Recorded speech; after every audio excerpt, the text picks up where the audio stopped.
Hi friends, I am Tilak and you're watching Tech Made Me Unique, and today we're going to see how to make the table of content on your Google Docs PC. And if you are new to this channel, make sure to click on the subscribe button below. We just quickly move on to the video. To create the table of content, you just want to first, you can see just click on the insert option here. You can see the table of content option here. So it has two options. You can choose this link or normal lines. So for your use, I just click on the lines. So here there is nothing has been mentioned because we just first want to select the subtitle. So select the title, then go to the format option here and click on the title or headings, whatever that you want to select. So I just selecting as apply as heading 1. So just click here, or you can also use the command.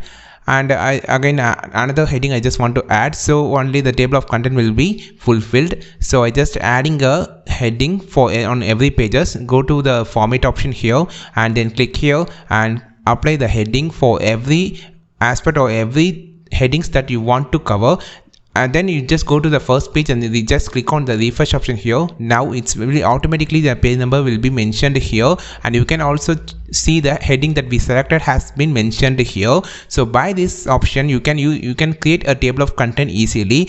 So if you change the Google heading to the next page, the table of content will be automatically updated. So by this option you can create the table of content easier and quicker manner. So you just it's a shortcut to create the table of content on Google Docs. Try this option now. Friends, if you find this video informative, like this video, share this video with your friends, and don't forget to click on the subscribe button below. And if you want more content about the Google Docs, we will meet on next video with your super valuable Google Docs content. This is Tilak signing off from Tech Made Me Unique. Have a wonderful day.